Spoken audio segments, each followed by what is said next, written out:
Study IQ IAS, अब तैयारी हुई अफोर्डेबल।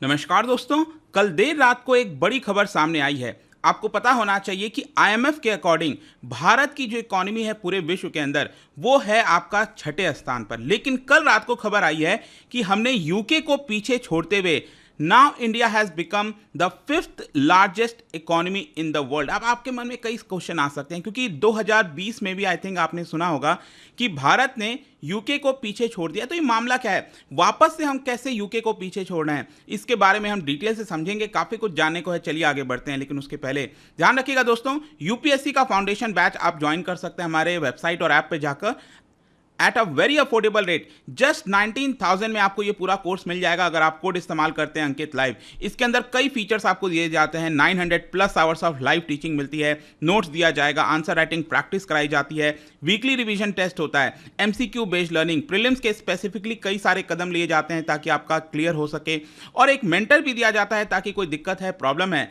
आप अपने मेंटर से पूछ सकते हैं। इसके अलावा अगर आपको MCQs अटेम्प्ट करना है तो मेरे इंस्टा पेज पर जाइए, वहाँ पर स्टोरीज में जितने भी MCQs हैं उसको आप अटेम्प्ट कर पाएंगे। चलिए शुरुआत करते हैं और सबसे पहले देखते हैं एग्जैक्टली यहाँ पर हो क्या रहा है। देखिए यहाँ पर ब्लूमबर्ग के द्वारा ये जो रिपोर्ट है वो सामने आई है और उसके अकॉर्डिंग बताया गया है कि ब्रिटेन जो है, यूके जो है, वो अब 6th लार्जेस्ट इकोनॉमी हो गया है। अगर आप ये रैंकिंग देखोगे, इनफैक्ट विकिपीडिया पर सर्च करोगे तो यहाँ पर ऑलरेडी ये अपडेट कर दिया जा चुका है और यूके अगर आप देखिए यहाँ पर 6 नंबर पर आ गया है। ध्यान रखिएगा कि IMF की रैंकिंग आती है, यूनाइटेड नेशंस का अलग रैंकिंग आता है और वैसे ही वर्ल्ड बैंक के द्वारा भी दिया जाता है। लेकिन सबसे ज़्यादा जो पुख्ता है, जो हम कंपेयर करते हैं ज़्यादातर, वो IMF की रैंकिंग के माध्यम से ही करते हैं। तो IMF की रैंकिंग अगर आप यहाँ पर देखोगे 2022 का जो लेटेस्ट आया है, इसके अकॉर्डिंगली आप देखेंगे इंडिया की जो GDP है, अब GDP आपको पता ही होगा, GDP का सिंपल अर्थ होता है कि एक साल के अंदर कितने वैल्यू के गुड्स एंड सर्विसेज को प्रोड्यूस किया गया। तो यहां पर आप देख सकते हो 3.5 ट्रिलियन डॉलर, ये अगर आप देखोगे 3.53 ट्रिलियन डॉलर, और यूके जो है ये आप देख सकते हो इट इज 3.37 ट्रिलियन डॉलर। तो ऑब्वियस सी बात है भारत का नंबर 5वां आएगा। और भारत के ऊपर अगर हम देखें तो यहां पर यूनाइटेड स्टेट्स, चाइना, जापान और जर्मनी, ये 4 देश हैं भारत के ऊपर। अब ये सारी जो चीज़ें हुई हैं, इनफैक्ट मैं आपको बताऊं जो रिपोर्ट में सामने आया है वो ये बताया गया है कि 2021 का जो आखिरी वाला क्वार्टर था।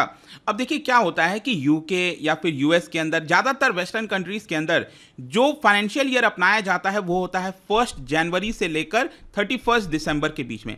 लेकिन हमारे यहाँ आपको पता है कि 1 अप्रैल से लेकर जो 31 मार्च का महीना है ये आपका फाइनेंशियल ईयर होता है। तो हमारे लिए जो अक्टूबर, नवंबर, दिसंबर वाला जो महीना है, ये वाला जो क्वार्टर होता है, ये हमारे लिए 3rd क्वार्टर होता है। लेकिन बाकी विश्व के देशों के लिए ये होता है आपका 4th क्वार्टर, क्योंकि ये आखिरी हुआ, राइट। तो एक क्वार्टर में 3 महीने होते हैं। तो अक्टूबर, नवंबर, दिसंबर ये जो महीना था 2021 का, इसके अंदर बताया जा रहा है कि भारत ने यूके को पीछे छोड़ दिया। इनफैक्ट एक बहुत ही अच्छा ग्राफ आप यहां पर देख सकते हो, 1990 से जो ग्राफ है वो आपको देखने को मिलेगा। ये ब्लैक जो आप देख रहे हो ये दर्शा रहा है यूके की क्या GDP थी, और ये जो ब्लू कलर में है ये बेसिकली दिखा रहा है कि भारत की क्या GDP थी।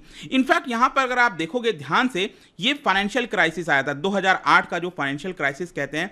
यहां पर आपको देखने वाली चीज ये है कि यूके जो है वो काफी तेजी से नीचे गिरा था, ठीक है। लेकिन दूसरी तरफ अगर आप भारत का देखोगे तो भारत पर बहुत माइनर इंपैक्ट आया था और यहां से हम वापस से काफी ऊपर चले गए थे। और जो गैप है, एक्चुअली जो पहले गैप हुआ करता था इतना ज्यादा, वो गैप अब काफी नैरो हो गया था। फिर 2008 के बाद होते होते करते करते हम 2019 पर जब आए तो यहां पर बहुत कुछ टाइम के लिए, यहां पर अगर आप देखोगे 2019 में कुछ टाइम के लिए हमने यूके को पीछे छोड़ा था। लेकिन वापस से क्या हुआ, यहां पर आ गया पैंडेमिक। तो ये जो पैंडेमिक आया जिसकी वजह से भारत को बड़ा नुकसान हुआ था और यहां पर भारत वापस से नीचे चला गया और फिर यूके ऊपर यहां पर चला गया। लेकिन वापस से 2021 में यहां पर अगर आप देखिए 2021 के लास्ट में यहां पर वापस से भारत जो है वो अब यूके को ओवरटेक कर चुका है। और ये जो आप बाकी का लाइन देख रहे हो, ये येलो लाइन दिखा रहा है कि भारत किधर जाने वाला है और ये वाला पिंक लाइन दिखा रहा है कि यूके किधर जाने वाला है। तो इससे आपको साफ समझ में आएगा कि अब फाइनली भारत बन चुका है विश्व का 5th लार्जेस्ट इकोनॉमी। इनफैक्ट मैं आपको जो लेटेस्ट आंकड़ा बताऊं, एक्चुअली लेटेस्ट आंकड़ा अगर आप देखोगे जो जीडीपी का अभी आया, आपको याद होगा कि भारत का भी मैंने आई थिंक 2-3 दिन पहले ही यहाँ पर रिपोर्ट भी बनाई थी, वीडियो बनाया था, जिसमें आपको बताया कि भारत का 2022-23 का ये जो फाइनेंशियल ईयर है, इसका Q1 का जीडीपी डेटा आया। इसमें भारत कितना बढ़ा है? भारत बढ़ा है 13.5%। अब ध्यान रखना, ये 13.5% बेसिकली हम रियल जीडीपी की बात कर रहे हैं। कई लोग मेरे से सवाल पूछ रहे थे क्या था ये रियल जीडीपी है। लेकिन दूसरी तरफ अगर हम यूके की बात करें, कौन से महीने की? अप्रैल, मई और जून। और ऑब्वियस सी बात है यूके के लिए क्या होगा, ये Q2 होगा, क्योंकि इनका फाइनेंशियल ईयर जनवरी से स्टार्ट हो जाता है। तो वहां पर अगर हम देखें यूके का, तो ये जो जीडीपी का आंकड़ा आया था, इट वॉज -0.1%। जी हाँ, -0.1%। और इसीलिए बताया जा रहा है कि लगातार अब यूके और भारत के बीच में गैप क्रिएट होता जा रहा है और हम अब यहां पर आगे निकलते जा रहे हैं। और इसलिए अब आप गैप देखोगे तो इतना गैप आ चुका है। यूनाइटेड किंगडम की जो जीडीपी है, यूके की जीडीपी है $3.3 ट्रिलियन और भारत की जीडीपी $3.53 ट्रिलियन। लेकिन इससे भी इंपॉर्टेंट एक और चीज ध्यान रखना, बहुत से लोग कंफ्यूज हो सकते हैं कि ये जो जीडीपी का हम रैंकिंग कर रहे हैं, it is basically nominal GDP. आपको पता होगा एक और जीडीपी का आंकड़ा आता है जिसको हम कहते हैं पीपीपी, परचेजिंग पावर पैरिटी। उसके अंदर तो भारत तीसरे नंबर पर तो बना ही हुआ है, क्योंकि यहां पर अगर हम ये वाले जीडीपी में देखें, नॉमिनल वाले में, तो यूनाइटेड स्टेट्स सबसे ऊपर है। लेकिन पीपीपी में अगर आप देखोगे तो सबसे ऊपर चाइना आता है। पीपीपी क्या होता है? Purchasing power parity. बहुत ही एक सरल एग्जांपल से मैं आपको बताता हूं। मान लो अगर आप $1 यूएस के अंदर कमा रहे हो और $1 आप भारत के अंदर कमा रहे हो, लेकिन आपके पास जो परचेजिंग पावर की क्षमता है वो भारत के अंदर ज्यादा होगी। फॉर एग्जाम्पल, मान लो यूनाइटेड स्टेट्स में एक कॉफी का जो दाम है वो 80 रुपए है, ठीक है, मतलब $1 में आप एक कॉफी यूएस के अंदर खरीद सकते हैं। लेकिन भारत के अंदर एक कॉफी का दाम मान लो 20 रुपए है, ठीक है। तो यहां पर क्या है कि आप सेम $1 में, मतलब 80 रुपए में 4 कॉफी खरीद सकोगे। तो यहां पर आपके पास क्या है? परचेजिंग पावर ज्यादा है। तो उसको हमें कंपेयर करना होता है। जरूरी नहीं है कि वहां पर अगर कोई व्यक्ति अमेरिका के अंदर $10,000 कमा रहा है और भारत के अंदर यहां पर $5,000 कमा रहा है, तो हो सकता है कि भारत का व्यक्ति ज्यादा अच्छे से अपना रहन सहन कर सके, क्योंकि भारत के अंदर यहां पर इन्फ्लेशन को हमें एडजस्ट करना होता है। तो वो जब हम एडजस्ट करते हैं उसके अकॉर्डिंगली अगर हम देखें तो यहां पर भारत की जीडीपी तीसरे नंबर पर आती है। तो ये चीज आपको ध्यान रखना है। वैसे अगर हम देखें तो सही मायने में यही जीडीपी सही तरीका होता है कंपेयर करना, लेकिन आंकड़ा इतना आसान नहीं होता है इसको कैलकुलेट करना। इसीलिए ज्यादातर ये वाला जो जीडीपी आप देख रहे हो ना, नॉमिनल वाला, इसी के टर्म में हम कंपेयर करते हैं और हम बोलते हैं कि भारत की जीडीपी 5वें नंबर पर है, यूएस सबसे ऊपर है।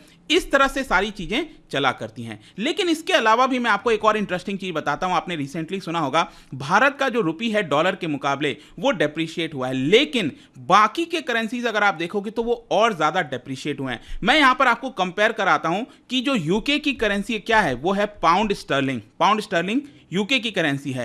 पहले अगर हम देखें 1 पाउंड इक्वल्स टू कितना रुपी हुआ करता था 2022 के स्टार्टिंग में, अगर आप देखोगे तो ये 105, 103, 104 हुआ करता था। लेकिन क्या हुआ है कि इंडियन रुपी स्ट्रांग होता गया है कंपेयर टू पाउंड, और आज के डेट में 1 पाउंड इक्वल्स टू ऑलमोस्ट 90 के आसपास आ चुका। और ये आप देखिए पिछले एक महीने में तो और ज्यादा डेप्रिशिएट हुआ है पाउंड, और इंडियन रुपी एक प्रकार से स्ट्रांग हुआ है। लेकिन अगर हम डॉलर में कंपेयर करते हैं तो डॉलर तो ऑब्वियस ही बात है मजबूत होता है। वो तो हम सबको पता है कि रिसेशन के दौरान यही ज्यादातर देखने को मिलता है। रिसेशन में लोग डॉलर की तरफ भागते हैं तो बाकी की करेंसीज कमजोर होने लगती हैं। तो भारत की भी कमजोर हुई है, लेकिन compare to other countries currency Bharat की करेंसी उतनी ज्यादा कमजोर नहीं हुई है। अगर आप एक दशक पहले देखोगे तो भारत की जो रैंकिंग थी लार्जेस्ट इकोनॉमीज में, हम 11वें नंबर पर थे, लेकिन यूके आपका 5वें नंबर पर ही बना हुआ था। लेकिन आज के डेट में फाइनली भारत ने यूके को पीछे छोड़ दिया है और अब हम बन चुके हैं 5th लार्जेस्ट इकोनॉमी। लेकिन जैसा कि मैं आपको एक और चीज कह रहा था कि भारत ने तो पहले भी यूके को पीछे छोड़ा था, वो हुआ था 2019 में। ये भी आप जान लीजिए 2019 में हुआ था कि जब हमने कुछ टाइम के लिए यूके को पीछे छोड़ा था और हम 5th लार्जेस्ट बन गए थे। लेकिन क्या हुआ, फिर अचानक से 2020 के स्टार्टिंग में पैंडेमिक आ गया। पैंडेमिक की वजह से भारत के ऊपर काफ़ी असर पड़ा और हम पीछे हो गए और वापस से यूके जो है वो 5th लार्जेस्ट इकोनॉमी बन गया था। और यही कारण था एक्चुअली जिसकी वजह से अब हम वापस से यूके को ओवरटेक कर चुके हैं। लेकिन यहाँ पर एक्चुअली जो हमें एक चीज़ देखने वाली है वो ये है कि एक्चुअली जो अनुमान लगाया जा रहा था, अनुमान ये लगाया जा रहा था कि 2025 तक वापस से हम यूके को ओवरटेक करेंगे। 2020 की मैं बात कर रहा हूँ जब इकोनॉमिस्ट ऐसा अनुमान लगा रहे थे, थिंक टैंक अनुमान लगा रहे थे। लेकिन एक्चुअली हुआ क्या है, 3 साल पहले ही 2022 में ही वापस से हमने यूके को पीछे छोड़ दिया है। मतलब कि भारत एक प्रकार से ग्रो कर रहा है तेजी से और 2030 आते आते हो सकता है कि हम 3rd लार्जेस्ट इकोनॉमी जो है वो बन जाए। लेकिन इन सब चीज़ों के बीच यूके के लिए बहुत बड़ी परेशानी आ गई है, क्योंकि यूके के अंदर आपको पता होगा बोरिस जॉनसन यहाँ पर वो इस्तीफा दे चुके हैं, एक नए प्राइम मिनिस्टर चुने जाएंगे। तो जो भी नया प्राइम मिनिस्टर बनेगा यूके के लिए, उसके लिए बड़ी प्रॉब्लम होगी क्योंकि यूके के अंदर इन्फ्लेशन अगर आप देखोगे वो 4 दशक हाई पर चला गया है। इकोनॉमी को संभालना आसान नहीं है। अब यूके के अंदर आपको पता ही होगा ऋषि सुनक जो कि इंडियन ओरिजिन पर्सन है, वो यहाँ पर रेस में है। बताया जा रहा था कि ये यहाँ पर बन सकते हैं, लेकिन मे भी हो सकता है अभी मंडे को अनाउंस किया जाएगा सक्सेसर कौन होगा। तो यहाँ पर जो फॉरेन सेक्रेटरी रह चुकी हैं लिज ट्रूस, वो यहाँ पर ऋषि सुनक को पीछे छोड़कर प्राइम मिनिस्टर बन सकती हैं। अब तो देखेंगे क्या फाइनल रिजल्ट आता है। लेकिन यूके के लिए ट्रबल इसीलिए है क्योंकि वहां पर इन्फ्लेशन काफ़ी ज़्यादा है, रिसेशन का खतरा काफ़ी ज़्यादा है। जो बैंक ऑफ इंग्लैंड है, जैसे हमारे यहाँ पर आरबीआई होती है, वहां पर बैंक ऑफ इंग्लैंड है, उनका कहना है कि जो रिसेशन है वो 2024 तक भी चल सकता है। तो यूके के लिए काफ़ी बड़ी घंटी है। लेकिन दूसरी तरफ भारत की अगर हम बात करें, भारत की तो इकोनॉमी आपको पता होना चाहिए कि अगर आप देखोगे पैंडेमिक के दौरान ये आपका नेगेटिव में गया था, लेकिन उसके बाद वापस से हम रिबाउंड किए और इस साल हो सकता है 2022-23 में